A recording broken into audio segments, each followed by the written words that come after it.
একবার দুই ভাইয়ের মধ্যে তার মাকে নিয়ে বড় ধরনের বিবাদ শুরু হল। গ্রাম্য সালিসেও বিষয়টির মীমাংসা করা সম্ভব না হওয়ায় শেষ পর্যন্ত হাইকোর্ট পর্যন্ত গড়াল বিষয়টি।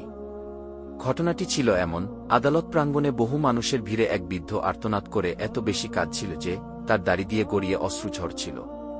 তার নাম ছিল হিজান। সৌদি আরবের একটি শহর বুরাইদা থেকে আরও ৯০ কিলোমিটার দূরে আসিয়া নামক একটি গ্রামে বাস করতেন তিনি। লোকেরা তাকিয়ে তাকিয়ে তার কান্নারত দৃশ্য দেখতে লাগল। তারা ভাবল, লোকটি এভাবে কাঁদছে কেন? তার ছেলে কি তার সাথে দুর্ব্যবহার করেছে? জমিজমা হাতছাড়া হয়ে গেছে? নাকি বৃদ্ধ বয়সে তার স্ত্রী তাকে তালাক দিয়েছে?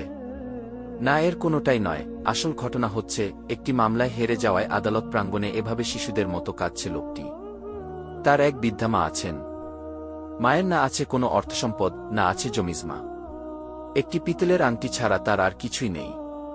অথচ সেই মায়ের দেখাশোনার দায়িত্ব নেয়ার জন্য ভাইয়ে ভাইয়ে তাদের দ্বন্দ্ব চলতেছে। বৃদ্ধা মা বহুদিন তার বড় ছেলে হিজানের সাথেই থাকতেন। মায়ের সাথে তিনি সদাচরণ করতেন। মায়ের সর্বাত্মক সেবায়ত্ন করার চেষ্টা করতেন তিনি। মা তার সাথে খুবই সুখে ছিলেন। ছেলের বয়সও কম হয়নি। একদিন হিজানের ছোট ভাই বড় ভাইয়ের বাড়িতে বেড়াতে এলো। সে থাকত অন্য একটি শহরে।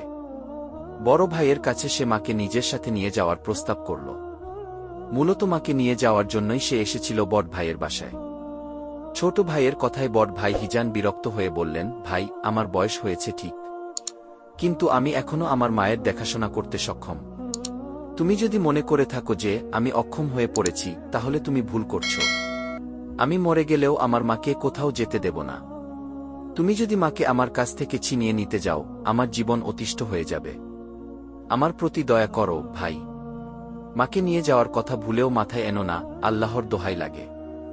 বড় ভাইটার এমন উত্তরে ছোট ভাই অত্যন্ত নরম কণ্ঠে বলল, ভাইয়া, আপনি অনেক দিন থেকে মায়ের সেবায়ত্ন করে যাচ্ছেন। আলহামদুলিল্লাহ, আপনি অত্যন্ত ভালোভাবে আপনার দায়িত্ব পালন করেছেন, কিন্তু আপনি এখন বৃদ্ধ হয়েছেন। বয়স হয়েছে আপনার। আপনি নিজেই এখন নিজের সেবায়ত্নের জন্য আপনার সন্তানদের উপর নির্ভরশীল হয়ে পড়েছেন। তাই আমি বলি কি, আপনি এবার আমাদের মায়ের দায়িত্ব আমার উপর ছেড়ে দিন। মাকে আমি আমার কাছে নিয়ে যাই। আমি এখনো শক্তসামর্থ্য অবস্থায় আছি। আমার বাচ্চারাও তাদের দাদিকে তাদের সাথে চায়। আমার স্ত্রী ও শাশুড়ির সেবায়ত্ন করতে চায়। দয়া করে মাকে সেবা করার একটু সুযোগ আপনি আমাকে দিন। মায়ের জীবনের এই অন্তিম সময়টুকুতেও যদি আমি তার একটু সেবা করার সুযোগ না পাই, তাহলে আমি নিজেকে একেবারেই ক্ষমা করতে পারব না। ভাই আমার, আল্লাহর দরবারে মায়ের হক আদায়ের প্রশ্নে আপনি আটকাবেন না, ইনশাআল্লাহ। এবার মাকে আমার কাছে থাকতে দিন। মায়ের হক আমাকেও একটু আদায় করতে দিন আল্লাহর ওয়াস্তে। বড় ভাই হিজান কোনোভাবেই মাকে হাতছাড়া করবে না। মা তাকে ছেড়ে অন্য কোথাও চলে যাবে, সে মায়ের পা টিপে দিতে পারবে না, মাথা টিপে দিতে পারবে না, মাকে ওষুধ খাওয়াতে পারবে না। এসব ভাবতেই যেন তার হৃদয়ে রক্তক্ষরণ শুরু হচ্ছিল। এরপর দু ভাইয়ের মধ্যে এটা নিয়ে বিতর্ক শুরু হল। তাদের কেউই মাকে ছাড়তে রাজি নয়।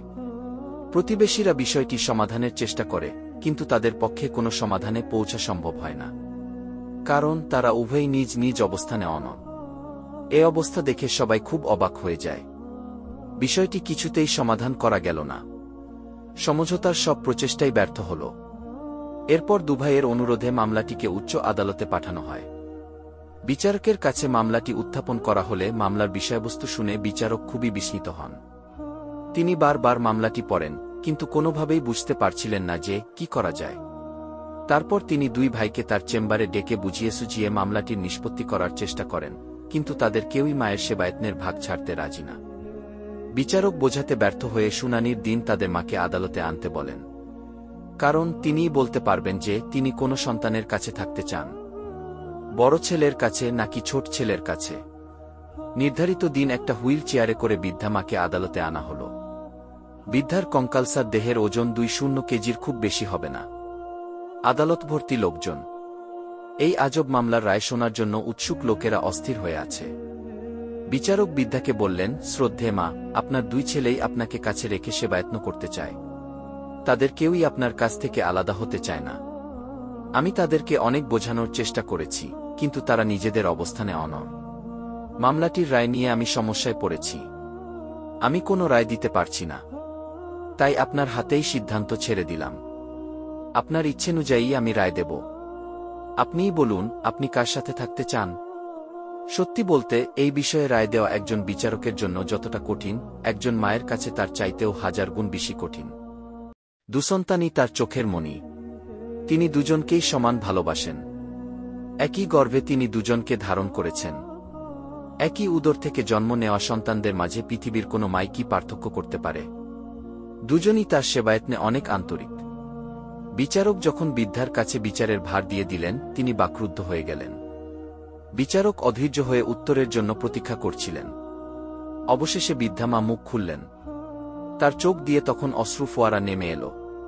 তিনি বললেন, মাননীয় বিচারক, আমি কি বলুন? আমি ওদের মা। ওরা দুজনই আমার সন্তান। ওরা দুজন আমার এই দুই নয়নের মণি। একই উদরে জন্ম নেওয়া দুই সন্তানের মধ্যে একজনকে বেছে নেওয়াটা পৃথিবীর যে কোনো মায়ের জন্যই অসম্ভব রকমের কঠিন। এ অবস্থায় আমার পক্ষে কোনো সিদ্ধান্ত দেওয়া সম্ভব নয়। মায়ের এমন বক্তব্যে বিচার কাজ আরও কঠিন হয়ে গেল।